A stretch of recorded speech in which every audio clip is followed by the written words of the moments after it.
Hello, मेरा नाम शेख सादी है। मैं clinical department DCDC health services से हूँ। आज हम डिस्कस करेंगे एडिक्वेसी ऑफ हीमोडायलिसिस।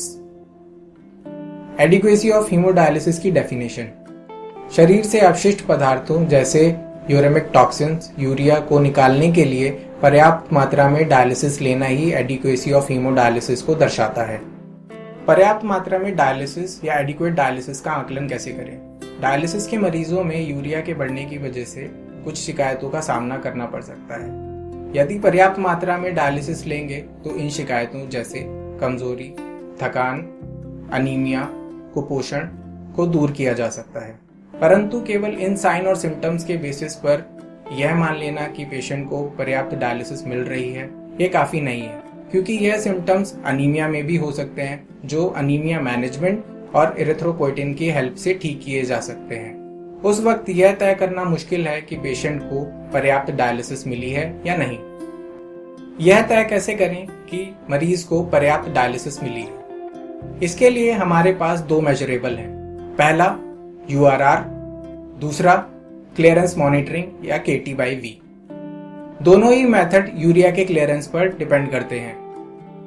यूरिया को ही as a marker of clearance क्यों चूज किया गया? यूरिया एक स्मॉल मॉलिक्यूल है जो इलेक्ट्रिकली न्यूट्रल होता है, जिसका मतलब ये इसके ऊपर कोई पॉजिटिव या नेगेटिव चार्ज नहीं होता। इसको मापना बहुत आसान है और डायलिजर से इसकी क्लियरेंस भी बहुत इजीली हो जाती है। पहला तरीका URR यानी यूरिया रिडक्शन रेशियो, जिसमें हम यह तय करते हैं कि एक डायलिसिस सेशन के दौरान यूरिया कितना कम हुआ है, कितना रिड्यूस हुआ है या कितनी उसमें गिरावट हुई है।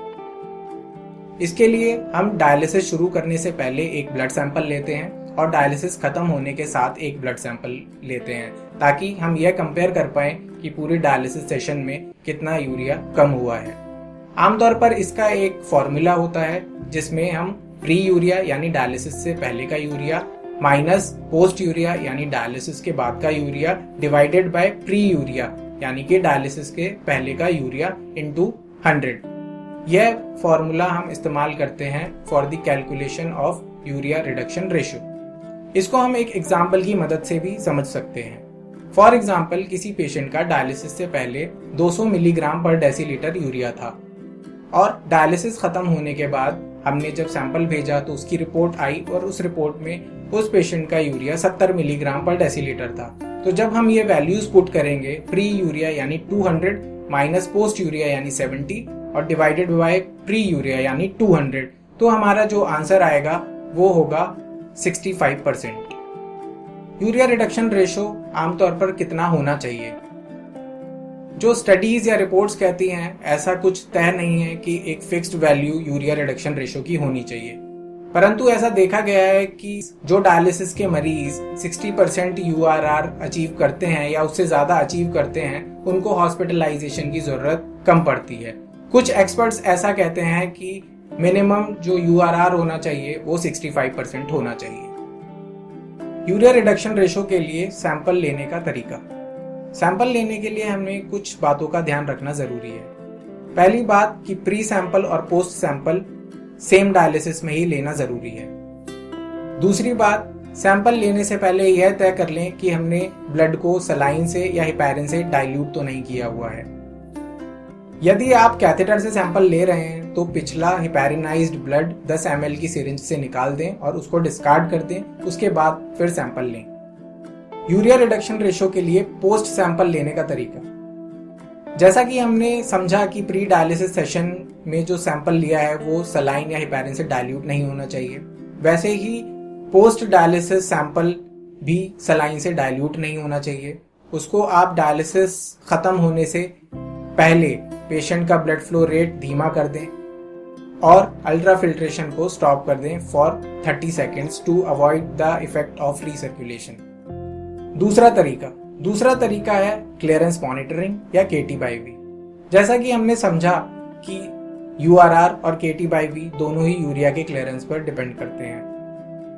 KT/V का डेरिवेशन भी एक मैथमेटिकल फॉर्मूले से हुआ है, जिसमें URR की मदद ली गई है। तो कह सकते हैं कि KT/V भी URR के फॉर्मूले से ही कहीं ना कहीं डेराइव हुआ है। टेक्निकली KT/V को समझने के लिए सबसे पहले हमें इन टर्म्स को समझना जरूरी है कि K, T और V क्या दर्शाता है। K दर्शाता है dialyser clearance of urea, T दर्शाता है टाइम इन मिनट्स और V दर्शाता है volume distribution of urea.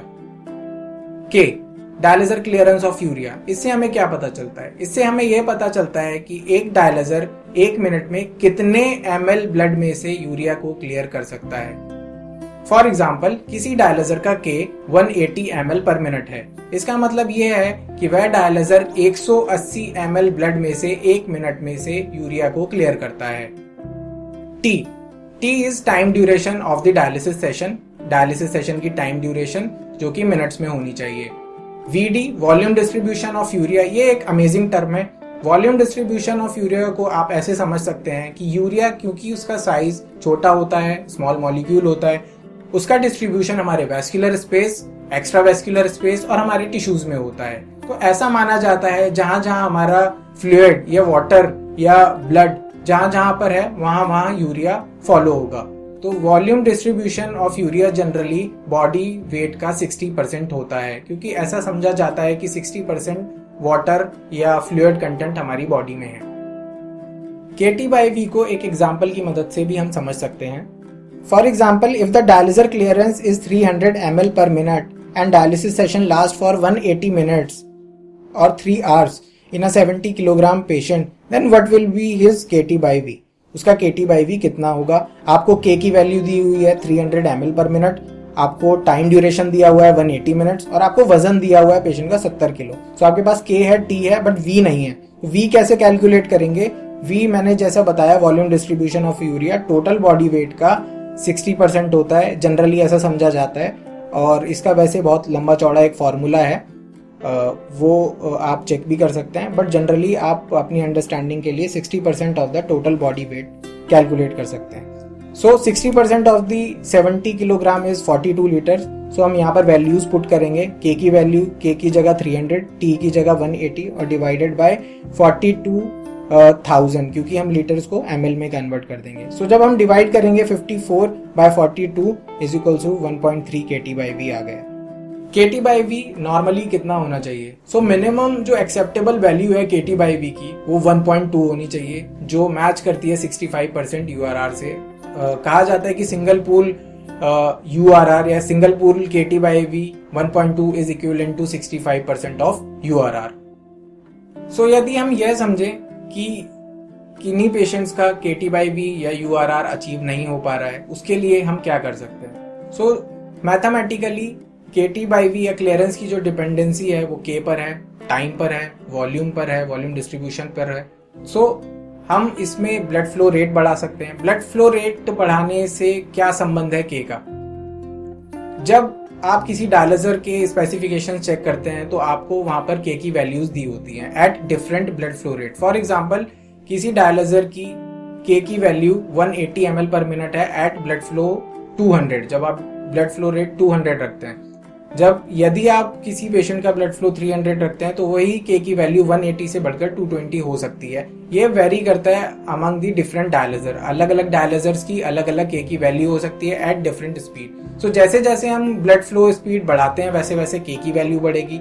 K की वैल्यू बढ़ेगी तो KT/V पूरा टर्म इंक्रीज हो सकता है, यानी ब्लड फ्लो बढ़ाने से पूरी यूरिया क्लियरेंस इंक्रीज हो सकती है।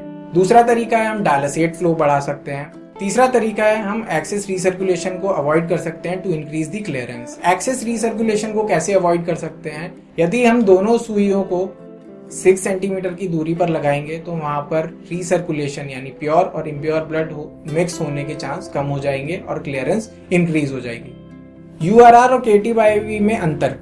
तो URR और KT/V में जो सबसे बड़ा अंतर है कि URR में हमें एक ब्लड सैंपल की जरूरत पड़ती है डायलिसिस से पहले और डायलिसिस के बाद, वहीं KT/V में हमें ब्लड सैंपल की जरूरत नहीं पड़ती। हम मशीन की हेल्प से, मशीन में वो फैसिलिटी दी हुई है जिसमें हम कुछ डेटास को डाल करके KT/V की वैल्यू ऑब्टेन कर सकते हैं। यदि आपको कोई सुझाव या सवाल है तो आप क्लिनिकल डिपार्टमेंट DCTC में बात कर सकते हैं या अपने सुझाव या सवालों को कमेंट में लिख सकते हैं।